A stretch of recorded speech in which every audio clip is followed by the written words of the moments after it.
Hello and welcome back Saraswati ज्ञान। और आज हम इस वीडियो में बात करेंगे झंडा सत्याग्रह के बारे में। और झंडा सत्याग्रह से संबंधित सभी प्रश्नों को एक ही वीडियो में हम सॉल्व करने वाले हैं। तो वीडियो को जो है लास्ट तक बने रहिएगा। और अगर आपको ये वीडियो अच्छी लगती है तो वीडियो को लाइक कीजिए और चैनल को सब्सक्राइब करना बिल्कुल ना भूलें। तो चलिए हम स्टार्ट कर लेते हैं। तो झंडा सत्याग्रह की पृष्ठभूमि के बारे में हम सबसे पहले बात करते हैं। तो आपको मैं इस झंडा सत्याग्रह को समझाने के लिए बिल्कुल कहानी जैसे समझाना चाहूँगा और आशा करूँगा कि आपको ये झंडा सत्याग्रह जो है बिल्कुल आसानी से समझ में आ सके। तो चलिए स्टार्ट करते हैं। तो झंडा सत्याग्रह की पृष्ठभूमि जो जाएगी 1920 में असहयोग आंदोलन से ही स्टार्ट हो जाती है। कैसे स्टार्ट हो जाती है? तो 1920 में असहयोग आंदोलन चलाया गया था। अब इसके बाद असहयोग आंदोलन में जो है सभी बड़े नेताओं यानी कि गांधी जी समेत सभी नेताओं को जो है गिरफ्तार कर लिया गया था। इसके बाद 1922 में जो जाएगा कांग्रेस ने एक समिति का गठन किया। समिति के गठन का कार्य क्या था? इसका कार्य था कि असहयोग आंदोलन ने कहां तक सफलता प्राप्त की है इसका आकलन करना था। यानी कि किन लोग इनसे कौन से लोग इनसे प्रभावित हुए हैं, कौन से क्षेत्र के लोग जो हैं ज़्यादा प्रभावित हुए हैं, असहयोग आंदोलन का सबसे ज़्यादा प्रभाव किन क्षेत्रों में ज़्यादा था, किन क्षेत्रों में कम था। ये सब जो है आकलन करने के लिए जो है इस समिति का जो है गठन किया गया। अब ये समिति में सदस्य होंगे, अध्यक्ष होगा। तो इसमें अध्यक्ष बनाया जाता है हकीम अजमल खां को। इसके सदस्य होते हैं मोतीलाल नेहरू, डॉक्टर अंसारी, विट्ठल भाई पटेल, सी राजगोपालाचारी, कस्तूरी रंगा अयंगर हो जाएंगे। ये प्रमुख सदस्य हो जाएंगे। ये सदस्य जो होते हैं, ये पूरी समिति जो होती है हमारी जबलपुर में आती है और गोविंद भवन में ठहरती है। अब जब इतने बड़े राष्ट्रीय स्तर के नेता जो हैं जबलपुर में आते हैं तो सभी लोग बहुत ही ज़्यादा उत्साहित होते हैं और एक समारोह का आयोजन किया जाता है टाउन हॉल में।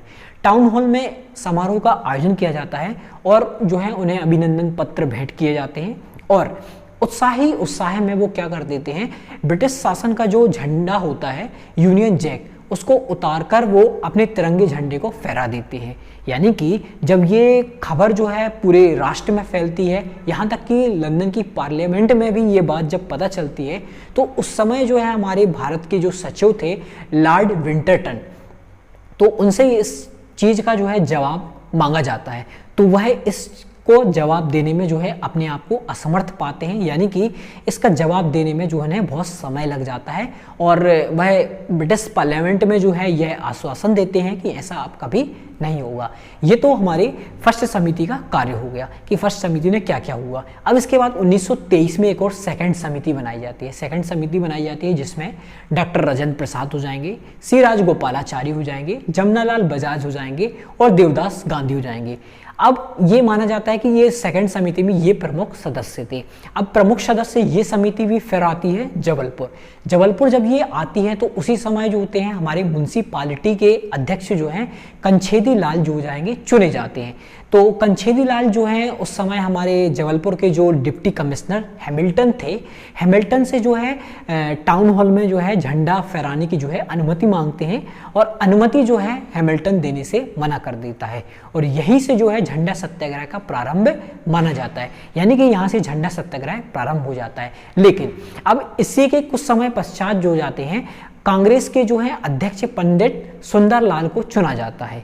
पंडित सुंदरलाल को जब चुना जाता है तो वो ऐसी आशा करते हैं, ऐसा विश्वास दिलाते हैं सभी क्रांतिकारियों को कि टाउन हॉल में तो झंडा अवश्य फहराया जाएगा। यानी कि हमारे भारत का तिरंगा झंडा टाउन हॉल में अवश्य फहराया जाएगा और यहीं से झंडा सत्याग्रह जो है द्रुत गति से जो है आगे बढ़ने लगता है। अब जैसे ही झंडा सत्याग्रह जो आगे बढ़ना लगता है तो एक डेट आपको बहुत ही इंपॉर्टेंट याद रखनी है। यानी कि वो डेट हो जाएगी 18 मार्च 1923 की डेट।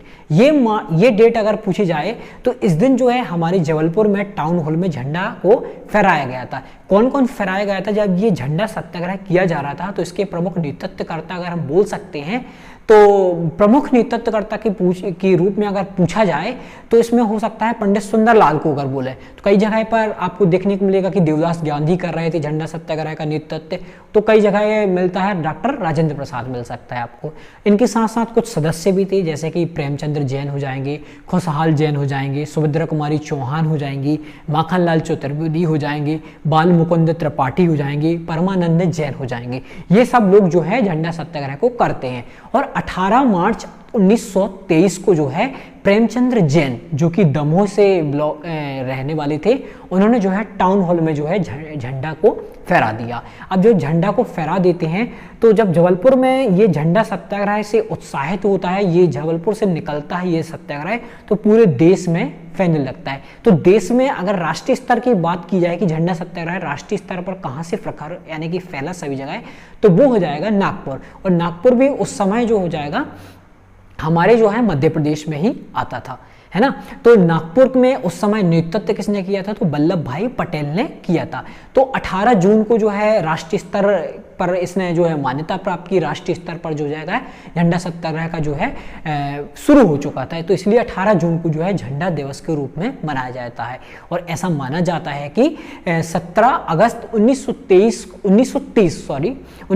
को झंडा सत्याग्रह को जो है समाप्त हो जाता है। लगभग 6 या 7 वर्ष जो जाएगा ये चलता है। तो ये डेट भी आपको याद रखनी है, यानी कि 17 अगस्त 1930 को झंडा सत्याग्रह यानी कि समाप्त हो जाता है। और समाप्त कैसे होता है, लगभग इसमें 1500 से 2000 लोगों को जो है गिरफ्तार किया गया था।